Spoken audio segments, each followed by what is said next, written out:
Assalamualaikum warahmatullahi wabarakatuh. Perkenalkan, namaku Abita Tarumanugriyani dari kelas 10 MIPA 5 SMA Negeri 1 Gemolong.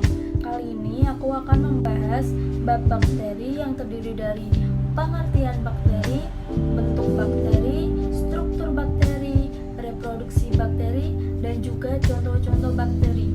Yuk langsung kita bahas.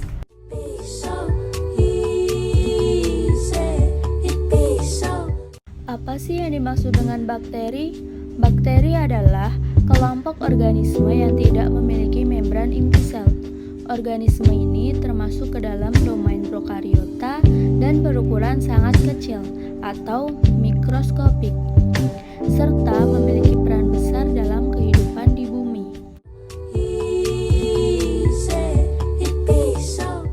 Bentuk dasar bakteri terdiri atas bentuk bulat atau kokus, batang atau basil, dan spiral atau spirilia, serta terdapat bentuk antara kokus dan basil, yaitu disebut kokobasil. Macam bentuk bakteri diantaranya yaitu 1. Bakteri kokus. Bakteri kokus terdiri dari monokokus, yaitu berupa sel bakteri kokus tunggal. Diplococcus, yaitu 2 sel bakteri kokus berdempetan. Tetracoccus, yaitu 4 sel bakteri kokus berdempetan berbentuk segi 4. Sarkina, yaitu 8 sel bakteri kokus berdempetan membentuk kubus. Streptococcus, yaitu lebih dari 4 sel bakteri kokus berdempetan membentuk rantai. Dan Staphylococcus, yaitu lebih dari 4 sel bakteri kokus berdempetan seperti buah anggur. 2. Bakteri basil. Bakteri basil terdiri dari monobasil, yaitu berupa sel bakteri basil tunggal. Diplobasil, yaitu berupa 2 sel bakteri basil berdempetan. Dan streptobasil, yaitu beberapa sel bakteri basil berdempetan membentuk rantai. 3. Bakteri spirilia. Bakteri spirilia terdiri dari spiral, yaitu bentuk sel bergelombang, spiroseta, yaitu bentuk sel seperti sekrup, dan vibrio, yaitu bentuk sel seperti tanda baca koma.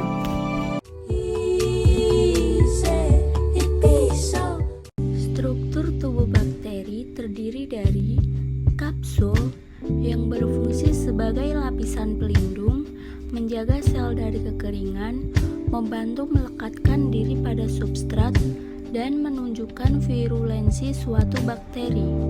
Dinding sel yang berfungsi sebagai lapisan pelindung dan juga untuk mempertahankan bentuk sel bakteri. Membran sel berfungsi untuk mengatur keluar masuknya ion ke dalam dan keluar sel bakteri. Pili fungsinya adalah untuk membantu perlekatan pada substrat dan penyaluran materi kinetik pada saat konjugasi. Flagella berfungsi sebagai alat gerak. Sitoplasma merupakan tempat terjadinya reaksi metabolisme pada bakteri. Ribosom berfungsi sebagai tempat terjadinya sintetis protein. Nukleoid adalah nukleus semu tempat berkumpulnya DNA kromosomal bakteri. Plasmid berfungsi dalam rekayasa genetik sebagai faktor yang membawa gen asing yang ingin disisipkan pada bakteri. Tahukah kamu, pada umumnya bakteri melakukan reproduksi secara aseksual, berarti tidak kawin.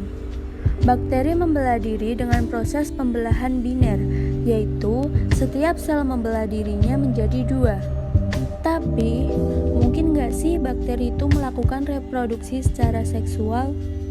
Mungkin saja. Caranya adalah dengan melakukan pertukaran materi genetik dengan bakteri lainnya. Proses ini juga dikenal dengan istilah rekombinasi DNA. Bagaimana sih cara rekombinasi DNA? Cara rekombinasi DNA yaitu transformasi, pemindahan sedikit materi genetik dari sel satu bakteri ke sel bakteri yang lainnya. Transduksi, pemindahan materi genetik satu sel bakteri ke sel bakteri lainnya dengan bantuan bakterofag atau virus bakteri. Konjugasi, pemindahan materi genetik berupa plasmid melalui kontak sel dengan membentuk jembatan di antara dua sel bakteri yang berdekatan. Umumnya terjadi pada bakteri gram negatif.